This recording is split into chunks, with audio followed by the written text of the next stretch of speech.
Hey everyone, Scott here to discuss the 2013 version of Carrie. This time starring Chloe Grace Moretz, Julianne Moore, Judy Greer, Portia Doubleday, and Gabriella Wilde, directed by Kimberly Pierce. And yes, I'm talking about Boys Don't Cry's Kimberly Pierce, which confessionally I've never seen the film. But yeah, I remember this movie being quite the guilty pleasure, but let's see if it still remains the case. Let's get into it. We open where the 2002 TV movie opened up with Margaret White, this time played by Julianne Moore, giving a bloody birth to her daughter Carrie, and after giving birth, she grabs a knife to kill the baby as something telekinetic stops her from stabbing Carrie. And we move on to the title of the movie appearing on the screen all bloodied up, as I like the bloody title on the screen. But the opening scene is very odd because how the fuck can you stab a baby after giving a birth to something adorable? But to be fair, Margaret never wanted a child. But I unfortunately do not buy it with Julianne Moore, as she's a good actress, but the way she was acting just felt directed the wrong way by director Kimberly Pierce.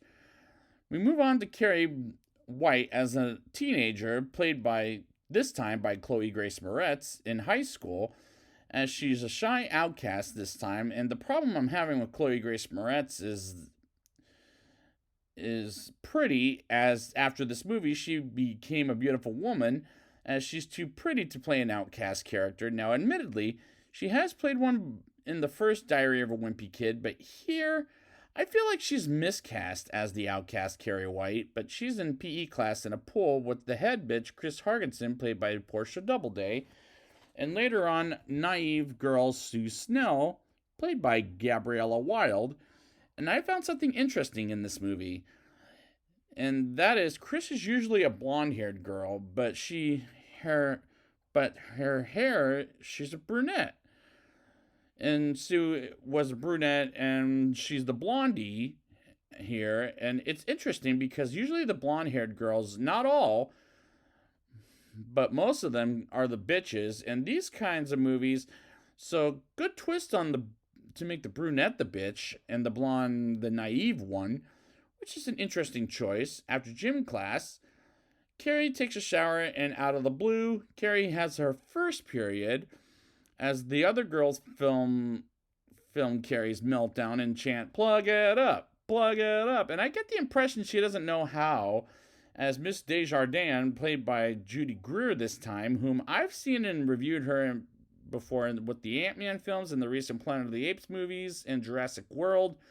But I became first aware of her in a movie called 13 Going on 30, as I always thought of her as a comedienne, which was a huge problem with her being cast as Desjardins. And honestly, I can't take her seriously, which is the biggest problem with the movie. But anyways, comes in and takes her to the principal's office, and these scenes bothered me for not just the miscasting, but the fact that bullying is unfortunately still a thing, as the principal calls her Casey at first, and they have no choice but to call her mother Margaret in to pick her up from school for the day, while Carrie shows people the video of Carrie having her first period, which is a bully thing to do. And when Carrie gets home, Margaret wants to talk about the situation, as she bumps her head on the wall and abuses Carrie, while Carrie is telling her off and forces Carrie to get in the closet and continuously scratches herself to the point she'll get bruises on it, and which can be the case in real life, I'll say, as Carrie's telekinetic powers is growing in the movie's as the movie progresses. And I do enjoy how she figures out she has telekinesis. I thought that was an interesting way to go with this movie. Meanwhile, Sue has sexual intercourse with Tommy Ross, played by Ansel Elgort, as this was the first role he'll do. And he'll do better movies like Baby Driver, and he's coming out with the remake of West Side Story from Steven Spielberg. But the point is, Sue is feeling responsible and bad for throwing tantrums at Carrie, and Chris doesn't feel too bad, as she makes up a thing where she uploads the video on YouTube, which is something I like to call cyberbullying. And the scene kind of dragged, as this is close to a 100-minute movie, that kind of drags just a little bit. Miss Desjardins punishes the girls in PE class to do extra running and other exercises as Chris refuses to and tries to stand up to Desjardins and cuss her out. So she's suspended and won't go to prom as Portia Doubleday does a good job with portraying the head bitch as she pulled it off realistically. Carrie goes to study hall and reads about telekinetic powers as well as watching it on YouTube and practices it in class as the poetry classes, and the teacher is the biggest asshole in this entire scene. That hell, even Tommy agrees he's an asshole. This movie is filled with jerky characters, I must say. Sue's mother comes to the dry cleaners where Margaret works at, and while Mrs. Snell talks with Margaret about how she loves what Margaret did with Sue's prom dress, Margaret stabs her own leg, and I'm thinking, what the fuck? As the scene could have been cut out as well. Chris sends her father, who's a lawyer, to talk with the principal in Desjardins about how his child abuse is not allowed at school, but Desjardins brings up a video that she filmed and asks Chris if they can see it, but she refuses and runs out, and is still not allowed in prom. And if it were me, I would show the video, but the scene does work as far as the character of Chris is concerned. Meanwhile, Sue is doing some thinking of helping Carrie, socializing with people by asking Tommy to go to prom with Carrie, and he reluctantly agrees as he tries to ask Carrie, and she says no at first because she knows who she's dating, as she thinks this is a trick, until they tell Desjardins about it, and she tells Desjardins about it, as Desjardins thinks Tommy was Sue. And the next thing you know, Tommy goes to the white residence to ask Carrie again, and reluctantly says yes, and goes to the store to pick out a dress. And I do really like these scenes, as it worked well in the original, but here it works fine. Carrie tells Margaret she got invited to prom, and Margaret believes Tommy will hurt her and talks her out of going to prom, and uses her telekinesis on the furniture. And the Margaret, as she says firmly she's going, and the effects in this scene is probably the best thing about the movie. Chris goes with her boyfriend Billy Nolan and his friends to kill a big